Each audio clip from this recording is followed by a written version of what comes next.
Thanks for clicking on this video from the Table Conference on the topic of Mind Your Heart. In this video, you'll hear from Dr. Kapic, a professor at Covenant College. He's a theologian there, and he's going to be talking about the role of worship in Christian spirituality, particularly how does worship change us psychologically. We hope you enjoy the video. Let's see how long you can last with me to be the last in an afternoon session, you are brave souls. Worship. When we think of the term worship, when you think of it, what goes through your head, right? Or maybe more interestingly, how do you emotionally and physically respond to that word, worship? A lot of your reaction will depend on your background, your experience, and your expectations. And it may surprise you, but I've become very convinced of this, that for some Christians, the call to worship can actually make us just feel tired, unable, frustrated, even cynical. This can be especially true where conceptions of worship have started out with exciting promises that end up becoming emotionally manipulative, anti-intellectual, and disconnected from concern with the real physical world. I'd like to spend our time together. We could do this for weeks on worship. But I would like to focus on a simple truth. We are invited to worship God as human creatures. And this should affirm our humanity rather than undermine it. Worship at its best does not call us to be superhuman, nor does it call us to undermine our humanity. We respond to the triune God in worship, not by ceasing to be creatures, but by unhesitatingly coming with our creaturely needs, desires, and longings. As creatures, we were made for the Creator. And in Him alone can we find rest and nourishment and what the ancients called happiness. To understand our worship as human creatures, I want to think about three things: overflow, Trinitarian, and holistic. Overflow, Trinitarian, and holistic. Overflow. My family likes water parks. Truth is, we don't get to go very often. But when we do, it's not the big water slides that we love, as great as those are, and the wave pool, as cool as that is. You can psychoanalyze this, but what my family loves is the lazy river. Love it. If you haven't ever seen one, they usually encircle the entire park. It's a fake river with many entry points and a strong current. Not a violent current, but a strong current. You just jump in, you grab an inner tube, you float along. Sometimes our family swims with the current. Sometimes we just float. Very often we talk, we splash, we laugh. Occasionally we wrestle with the current. It's awesome. It's not really lazy if you know what's going on there, so keep that in mind. This brings me to some really good news for you and for me, although it probably won't sound like good news at first. But I promise, it really is. Are you ready? God doesn't need your worship. God doesn't need your worship. Take a deep breath and believe me, God is not like a dysfunctional, codependent parent whose identity and happiness rest on the constant reassurance from the child that they love the parent. God is not an empty bucket that needs us to fill him up because he just keeps leaking. One of the reasons I think we struggle to worship, even though we're not often conscious, I don't think we're conscious of this. If you say, hey, you don't have to fill God up, we're like, oh, stupid. No, but scratch below the surface. we think God somehow needs our worship. We imagine that worship is not something we simply do, but it's something God must need, as if he feeds off our worship like food and drink, and without it he will starve and die. If you think of the lazy river with its strong current, it's like getting in and thinking that we need to make the current happen. And without getting distracted on this, I actually think evangelical churches, where we often don't have much of a liturgy or tradition, are particularly susceptible to this problem. That's a longer conversation, if I've made you mad. It's like it's our job to keep things going. That's not joyful, that's exhausting. Similar assumptions distort what appears to be this endless task of pumping God up to keep him going. Now, I don't want to get tangled up in technical details here, but I do want to introduce you very briefly to an old Christian term about God.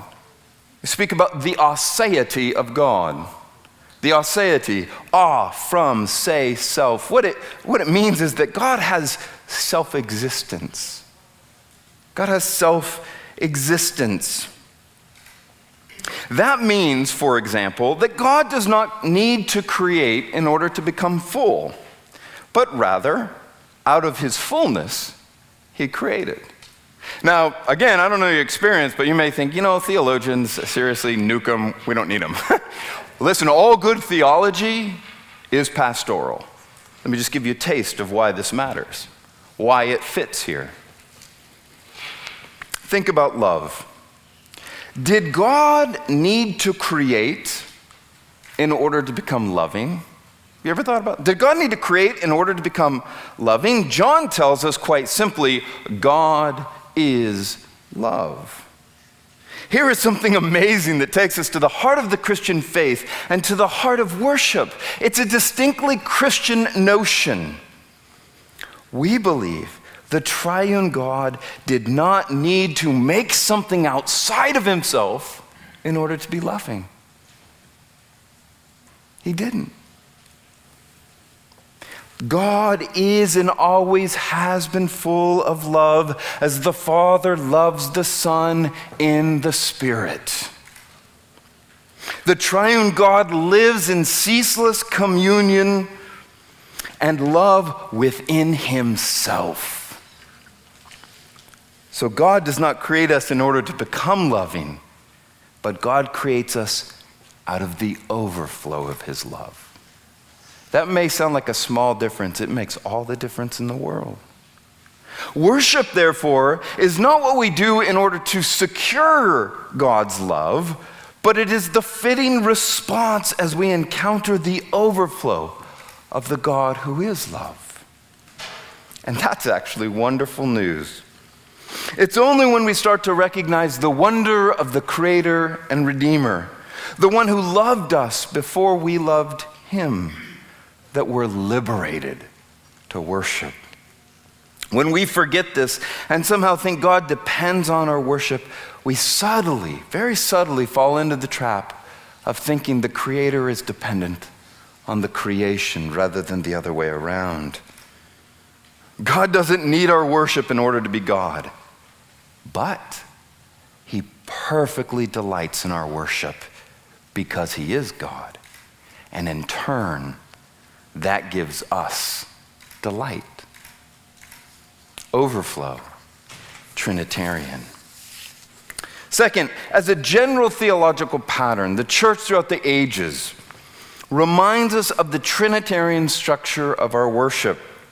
Our worship is directed to the Father through the Son, in and by the Spirit. It's out of God's fullness as Creator, Redeemer, and Sanctifier that we respond in worship. Let's briefly consider this Trinitarian worship and how it affirms and grows out of our humanity rather than denies it. We'll work backward, by the Spirit. In our world, as you know, it's been alluded to by others as well, it's actually fairly trendy these days to be spiritual. It's cool to be spiritual, right? But I dare say many of these calls to spirituality belittle our psychological and physical creaturely finitude. Such spirituality can sometimes tell us to go beyond our minds, to deaden our wills, to numb our affections, to try and escape our bodies. But the Christian conception is one in which we never forget that the Spirit is the creator spiritus, the Spirit of creation. The Spirit is the one who hovered over the tohu vohu, over the darkness and void of Genesis 1, delighting to bring order to the creation.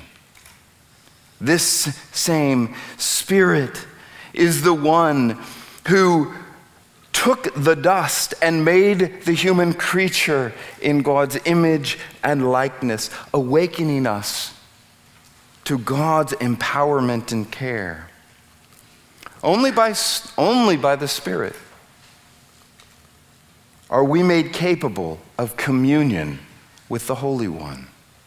By the Spirit, human creatures are distinctly enabled, now catch this, in and through our creatureliness, to worship God and to walk in His ways through the Son. There is no greater affirmation of our humanity than the fact that the Son of God became incarnate, became fully a man.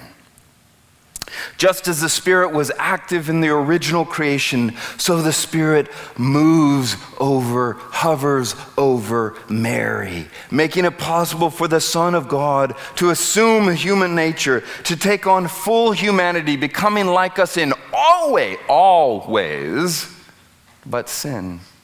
Another interesting conversation. Not for now. I think even though almost all Christians and evangelicals, you say, was Jesus fully human? Everyone says yes.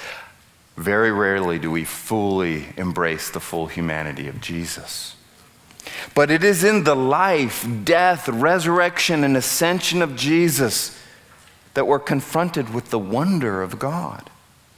In and through Jesus, our God has come near. He has understood our pain, not just as God, but as man, as human. He has faced our sin, and He has exhausted it on the cross. He gives us hope by His bodily resurrection. Following the ascended Christ, our eyes now look to the heavens, not as a way to escape this world, but longing for the Son's return, when the kingdom on earth will fully and finally establish lasting shalom in a renewed creation. But see, Jesus isn't just who we worship, He is also the lead worshiper. Oh, that'd be fun to talk about. The one filled with the Spirit beyond measure, who perfectly delights in His Father and sings His praise. Our fellow brother and high priest invites us not only to enter into the chorus of praise, but because we're united to Him by the Spirit, we can be confident that all our worship, even in its weakness, even in our struggle with sin, it is nevertheless pleasing to the Father. To the Father. Made alive by the Spirit and secured through the incarnate Son, we rest in the Father's unfathomable love. Yet let us never forget that the movement of God to us was from the Father through the Son and by the Spirit. You see, God so loved, He sent His Son. It's very common in some of our circles to think the Father is full of wrath and anger and the Son loves us. No. Biblically, God so loved, He sent the Son. The Father's not filled with wrath, but with love.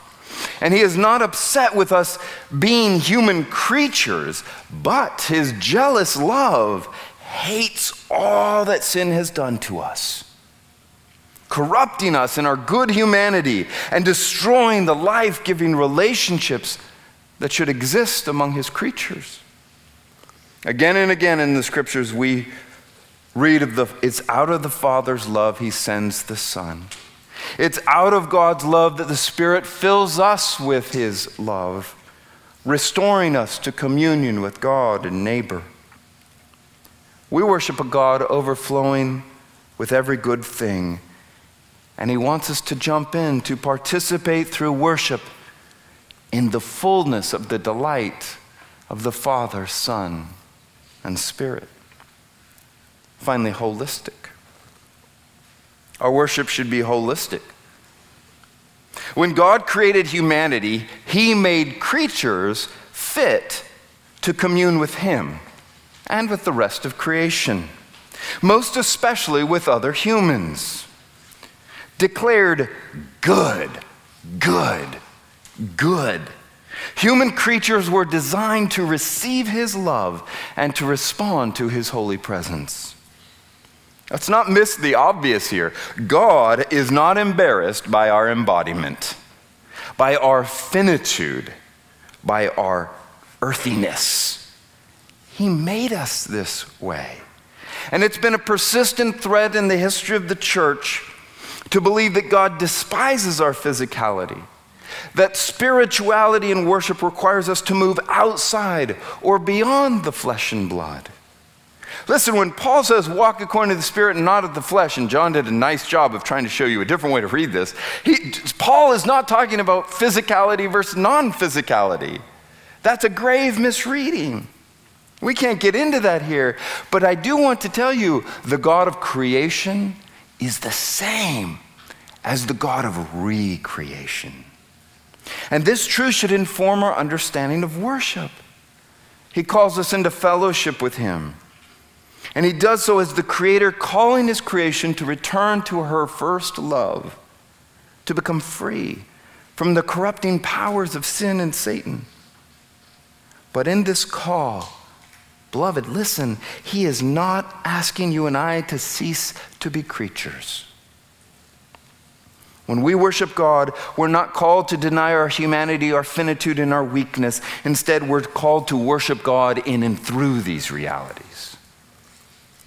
Sin has affected us holistically in our minds, in our wills, in our affections, in our bodies, in our relationships. So now God's grace must work through all of our creaturely faculties.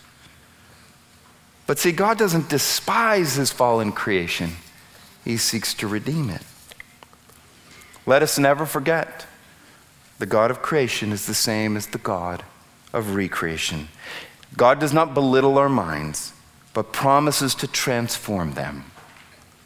He does not deaden our affections, but promises to wake them afresh to His compassion and love. He does not mock our wills, but promises His grace to do good work in and through us. He does not bemoan our bodies, but promises the resurrection from the dead. He does not demean our need for relationships, but calls us sons and daughters, liberating us through adoption into His family. You see, faithful worship acknowledges that our God is already full. And out of His triune fullness, He invites us to soak in the overflow of His love.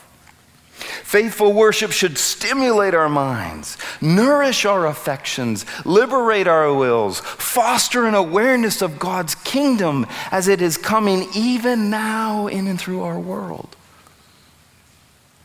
So, beloved, I invite you to jump in the lazy river, to jump in with joy. You do not have to make the water. You do not have to create the current. You don't even have to design your own raft. You don't have to do the liturgy this week. You don't have to create your own, I mean. Sorry. What we do need to do is to get in. Believe that our triune God is overflowing with love and that we can enter in, and He wants us to, even in our weakness and sin. For He knows that only in Him will we find our rest in the waters of life. Amen. Thanks for watching, everyone. If you want to watch other videos from the same session, check them out right here. And if you really want to follow all the videos that are coming out of the Center for Christian Thought, make sure you subscribe to our channel.